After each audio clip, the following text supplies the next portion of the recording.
The streets of Harlem had a rhythm all their own, a pulse of jazz, chatter, and the distant clatter of shoes on cracked sidewalks. But beneath that rhythm, the city carried a different beat, a beat of fear, respect, and power. At the center of it all stood Bumpy Johnson, a man whose reputation stretched from Lenox Avenue to the edges of the East River. Sharp and commanding, Bumpy had survived every attempt to undermine him, every street war, every insult, and he had done it with a mix of brains, brutality, and unshakable presence. That night, Harlem's elite gathered in a private club for what was meant to be a casual evening. But not everyone there came with respect. A mob boss, fat with arrogance and old power, leaned back in his chair, laughing at stories that weren't funny. Beside him sat a millionaire, polished and condescending, sipping champagne as though wealth alone could shield him from consequences. And then, in a move that would ignite the air, they began mocking something no one dared to touch: Bumpy's dead mother. Their words sliced through the room, crude and deliberate, testing the limits of fear and respect. Everyone froze, sensing the danger. The insult wasn't just disrespect. It was a provocation, a gauntlet thrown in front of the most feared man. In Harlem, whispers darted across the room like sparks from a fire, as men and women alike watched, knowing that this was a line that could never be crossed. Bumpy remained seated, his eyes cold, measuring, unblinking. His jaw tightened, his hands resting casually on the table, but inside, a storm was brewing. Every insult, every mocking laugh, fueled something far more dangerous than anyone in the room could imagine. Harlem was about to witness the kind of reckoning only Bumpy Johnson could deliver. Bumpy left the club that night without a word, his mind spinning like the turntables in Harlem's jazz halls. Outside, the streets seemed quieter than usual, but Bumpy knew better. Every shadow, every flicker of movement could hide someone sent to test him, to see if the legend lived up to the whispers. The insult to his mother wasn't just an attack, it was a challenge, one that could not go unanswered. Word traveled fast in Harlem. By morning, the entire neighborhood knew what had happened. Men on stoops and shopkeepers behind grated windows whispered Bumpy Johnson's name with a mixture of awe and fear. "He won't let that slide," one man murmured. "Nobody crosses him like that." The mob boss and the millionaire had made a fatal miscalculation. They thought their wealth and muscle insulated them from Harlem's unspoken laws. Bumpy's first step was observation. He sent trusted eyes into the mob boss's territory, men who could move like shadows and report every weakness. Every guarded doorway, every lookout post, every private meeting was noted. The millionaire, meanwhile, flaunted his power, thinking the world owed him loyalty. But Bumpy noticed the cracks: greedy associates, overstretched influence, a vulnerability masked by arrogance. Then came the strategic moves. Bumpy made subtle shows of force and marked cars circling the millionaires. Properties, whispers in their right ears about alliances shifting. Street gangs aligned with Bumpy began asserting control over key intersections, sending a clear message: Harlem had a new authority. Violence wasn't gratuitous, but it was unmistakable. Fists breaking doors, knuckles rapping skulls, and knives flashing in dimly lit alleys told the story the mob boss and billionaire couldn't ignore. Meanwhile, Bumpy tested the mob boss's pride. A trusted lieutenant approached with a simple message: Harlem remembers. Small incidents, broken windows at the boss's favorite haunts, a stolen car dumped outside his mansion hinted at consequences, without fully revealing the hand. Behind them, it was psychological warfare. Fear spread faster than bullets. By the end of the week, Bumpy had mapped every potential threat, every ally, every weak link. Harlem's streets buzzed with tension. The mob boss grew restless, the millionaire more paranoid, and Bumpy. He remained calm, calculating, a storm held in perfect control. The insult to his mother had been the spark, but the fire he was about to unleash would make every disrespectful word burn in memory. Every move Bumpy made was watched by the city, and everyone knew the reckoning was coming. Harlem was holding its breath, waiting for the moment when the calm man with a storm behind his eyes would strike. And when he did, it wouldn't just be a lesson in respect, it would be a demonstration of absolute power. One no mobster, no billionaire, and no cowardly observer would ever forget. The night of the confrontation arrived, and Harlem seemed to sense it. Word had spread through the streets like wildfire. Bumpy Johnson would be making his move. The club where the insult had been hurled buzzed with tension, a mixture of fear, excitement, and anticipation. The mob boss, smug and overconfident, lounged in his favorite seat, surrounded by bodyguards. The millionaire, uneasy for the first time in his life, sipped his drink with a trembling hand, pretending composure, and then Bumpy walked in. Not a word, not a threat, just him dressed, sharp eyes, cold, every step deliberate. The crowd parted instinctively. Even the toughest street hitters gave him room. The air thickened. Harlem watched, silent and reverent. No one dared underestimate him, not now, not ever. The mob boss laughed, thinking the man unarmed, harmless. "You came alone, boy," he sneered. The millionaire snorted, tilting his glass, sure of the safety money and influence could buy him. But Bumpy didn't respond. He didn't need to. Every muscle, every glance, radiated a warning louder than any gunshot. Then the first signs of action began. A bodyguard lunged at Bumpy, testing him. In one fluid motion, Bumpy sidestepped, grabbing the man's wrist and twisting it until the gun clattered to the floor. A hush fell over the room. Whispers spread. "This is Bumpy Johnson." No brute force, no chaos, just control. The mob boss's confidence cracked. He barked orders, but Bumpy was faster, sharper. Another bodyguard approached, fists swinging, knives flashing, but Bumpy turned the room into a chessboard. Each movement measured, each reaction precise.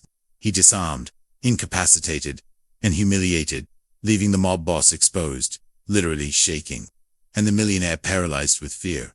Then came the psychological blow. Bumpy stepped closer to the mob boss, lowering his voice so only he could hear. Every insult the boss had hurled at Bumpy's mother was returned not with violence, but with a verdict. By the time Bumpy turned away, the mob boss's face was pale, humiliated, and broken in a way money could never repair. The millionaire's empire, too, began to wobble as allies withdrew. Sensing the balance of power had shifted irrevocably, Harlem outside cheered silently in the streets. Watching the story unfold, Bumpy had struck without a bullet, without spilling unnecessary blood, yet the message was unmistakable. Never ever cross him. The insult to his mother had ignited the storm, but Bumpy's calculated wrath showed that in Harlem, respect and power weren't bought, they were earned. And as he walked out into the cool night, calm as ever, every eye followed him. The streets whispered. The legend wasn't just alive. He had become untouchable. The aftermath of the public humiliation didn't sit well with the mob boss or the millionaire. Behind closed doors, they seethed, plotting vengeance, desperate to reclaim lost pride and influence. But Bumpy Johnson had anticipated this. Harlem's streets were his chessboard, and every piece moved according to his strategy. What they didn't realize was that the calm, measured man they had provoked was about to make them regret ever speaking his mother's name. Bumpy's eyes never left the streets. He knew the mob would strike from the shadows, sending men in unmarked cars, hoping to catch him off guard. But he was never caught off guard. Every corner was watched, every alley surveyed, every street lamp a potential witness. He deployed his own network of loyal allies, men who owed him their lives and understood that Bumpy's wrath was swift, intelligent, and absolute. The first attempt came quietly. Late one night, a car full of enforcers rolled toward a Harlem block where Bumpy frequently met his contacts. But the moment they turned the corner, they found themselves trapped. Tires slashed, cars blocked, and Bumpy's men appeared silently from the shadows, forcing them to abandon their plan without a single shot fired. The message was clear. Harlem belonged to Bumpy, and no one crossed him without consequence. Meanwhile, the billionaire tried a different tactic. He used money and influence, attempting to sway politicians, cops, and local businessmen to turn against Bumpy. But every move he made backfired. Rumors of betrayal spread faster than cash could change. Pan's allies deserted him quietly, leaving him exposed, desperate, and humiliated. Every failed attempt strengthened Bumpy's image, reinforcing the legend that no wealth or power could match. By midweek, the mob boss grew reckless. Small skirmishes erupted on Harlem streets, gunshots in alleys, broken windows, brief confrontations, but Bumpy always stayed 3 steps ahead. He outsmarted ambushes, countered attacks, and used every failure of his enemies as another layer of intimidation. The streets buzzed with stories of his foresight, and Harlem watched with wide eyes as the power shift became undeniable. Then came the twist. The billionaire, desperate, attempted a public show of power, hoping to humiliate Bumpy again. But Bumpy anticipated it. When the scene unfolded, it turned against the billionaire completely. His reputation crushed, his allies abandoning him, and his empire's influence shrinking overnight. Harlem's whispers were unanimous. The insult that began this storm had ended with Bumpy Johnson not just victorious, but untouchable, and through it all, Bumpy remained calm, his gaze steady, his mind already planning the next moves. Harlem learned that respect was not given, it was commanded. Those who underestimated him learned that revenge could be precise, measured, and devastating, leaving scars that money and muscle could never erase. By the time Harlem woke the following morning, the story had already traveled every block, every stoop, every corner cafe. Men whispered it quietly, women repeated it in awe, and even the city's children could sense the shift in power. Bumpy Johnson hadn't just responded to an insult, he had reshaped the entire balance of the streets. The mob boss, once untouchable, now moved with careful steps, aware that any miscalculation could cost him everything. The millionaire, stripped of influence and reputation, was a shell of his former self, forced to retreat into the shadows, powerless and humiliated. Bumpy didn't celebrate. He walked Harlem with a quiet confidence, nodding to allies, observing the streets, making mental notes of loyalty and weakness alike. His reputation had grown from fear into reverence. Business owners who once flinched at his presence now greeted him respectfully, knowing that protection under Bumpy Johnson meant survival. Every whispered story of the insult, every small act of retaliation, and every clever trap set against his enemies became legend overnight. But the victory was not just about power. It was personal. That night, Bumpy visited his mother's grave. The city's lights reflected off the damp headstones, and for the first time since the insult, a subtle smile appeared on his face. He spoke softly, recounting every step of his revenge, every lesson taught, and every act of justice executed in her name. Harlem's streets had witnessed his wrath, but in this quiet moment, Bumpy reminded himself of why he fought, not for ego, not for wealth, but for respect, for legacy, and for the memory of his mother. The mob boss would never forget the public humiliation, and the billionaire's empire would tremble quietly for months. But Harlem's people had learned the most important lesson. Bumpy Johnson commanded respect because he demanded it, and no one, no matter how rich or powerful, could challenge the rules of his city. Allies felt safer, rivals feared every move, and the balance of Harlem had shifted permanently. By the end of the week, the streets buzzed with stories of that night, stories that would grow with each retelling. The insult had sparked chaos, but it had also reinforced a law more powerful than money, muscle, or fear. In Harlem, loyalty, intelligence, and honor dictated survival. Bumpy Johnson had won not with mindless violence, but with precision, strategy, and an unshakable moral compass, rooted in his love for family. And as Harlem settled into another night, the city itself seemed to whisper his name, a warning and a legend, reminding everyone that Bumpy Johnson didn't just protect Harlem, he owned it in every sense that mattered. The streets of Harlem never looked the same after that week. The mob boss, once untouchable, moved in whispers and shadows, avoiding public view. The billionaire, stripped of influence and humiliated beyond repair, retreated to his mansions and boardrooms, learning the hard truth. Money could not protect him here. Harlem had a new law, in an answer to one man, Bumpy Johnson.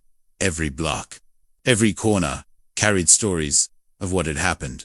The city's people spoke of the calm man who had taken down the powerful without spilling unnecessary blood, who had humiliated the arrogant and punished the disrespectful, all while honoring the memory of his mother. Children on stoops heard the whispers, men in bars repeated the tales, and women in cafes nodded in quiet respect. Bumpy's name had become more than a reputation, it was a warning. And yet, Bumpy himself remained as he always was, calm, calculating, always watching. He walked the streets with allies at his side and enemies in fear, ensuring that loyalty was rewarded and betrayal met with consequences. Harlem had been tested, and it had learned the rules. Never cross him, never insult family, and never underestimate. His mind darted as night fell. Bumpy paused on a familiar street corner, looking at the city that had shaped him, and the people who had made him a legend. Harlem was safe, respected, and his... But Bumpy knew the streets never slept, and challenges would always return. With a nod to the shadows and a promise to his mother's memory, he disappeared into the night, leaving Harlem buzzing with whispers and fear, a city that knew its protector, its king, and its law. And somewhere in those dark streets, a new story was already beginning to take shape, waiting for the world to watch.